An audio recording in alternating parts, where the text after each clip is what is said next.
Оразмағамбет Тұрмағамбетұлы атындағы Маңғыстау индустриалды техникалық колледжі онлайн ашық сабақ 3.09.01 17 бюджет модуль тобына арналған еңбекті қорғау пәнінен мамандығы электр станциялары мен жүйелерінің электр жабдықтары біліктілігі техник электрик модуль бойынша КМ01 электр монтаждау жұмыстарын орындау үшін материалдар мен құралдарды жинақтау.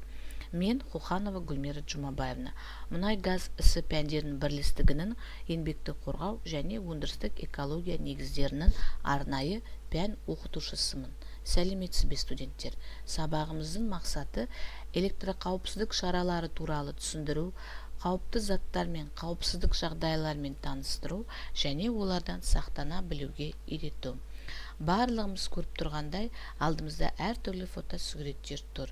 Осы фотосуреттерге қарап, бүгінгі біздің сабағымыздың тақырыбын табамыз.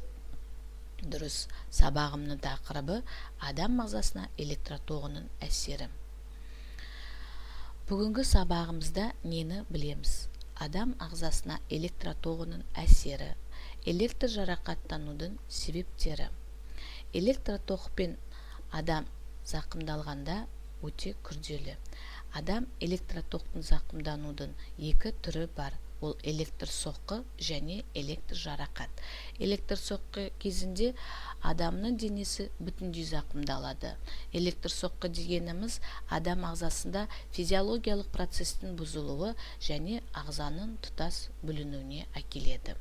Электр соққының негізгі белгілері: есінен тану, сіңір тартылуы, демалу тоқтатылуы, клиникалық өлім.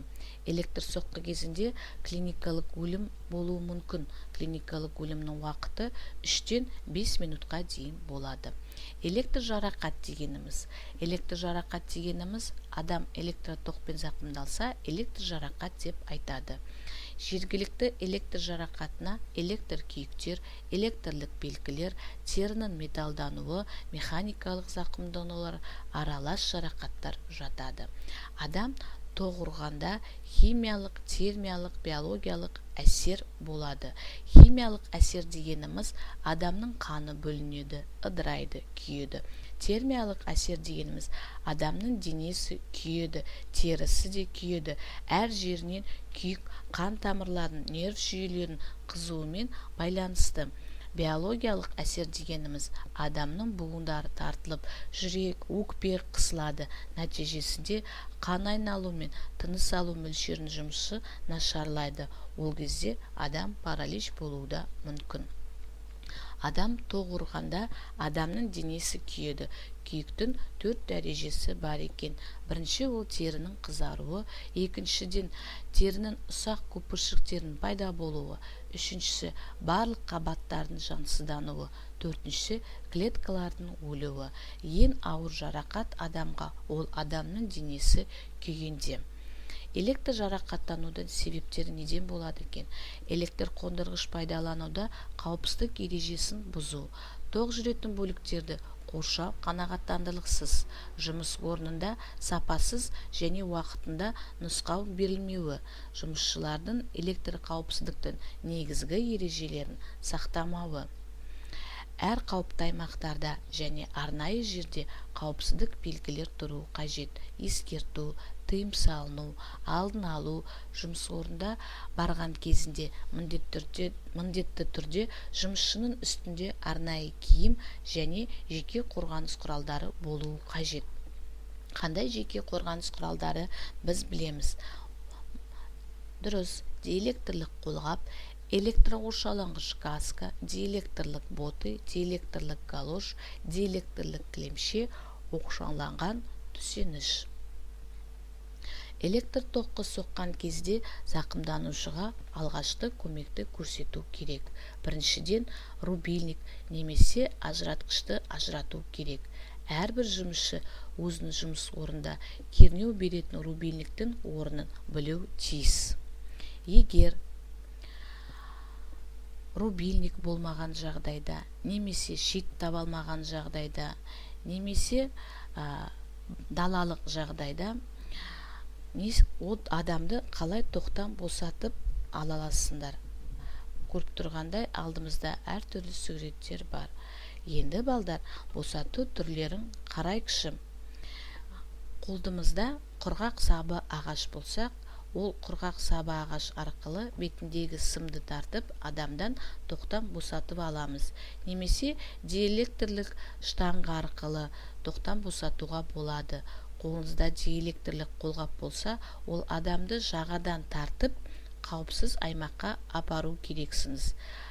Және ағаш балта болса, ағаш балтамен сымды бір-бірлеп шауып, тоқтан босатуға болады. Есіңізде болсын, сымды бір-бірлеп шабамыз.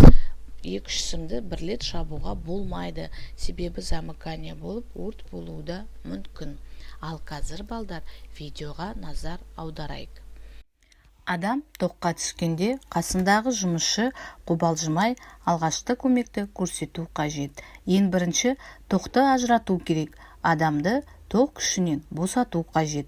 Екіншіден, зардап шеккен адамды қауіпсіз аймаққа апарып, оның электр жарақатын бағалау керек. Электр соққы болса, дереу дәрігер келгенге дейін реанимация шараларын жасау қажет. Жүрекке массаж, тыныс алу жолдары арқылы ауызбен ауызға дем үрлеу. Жедел жәрдемге дереу телефон соғу қажет, және де басшыға хабар беру керек.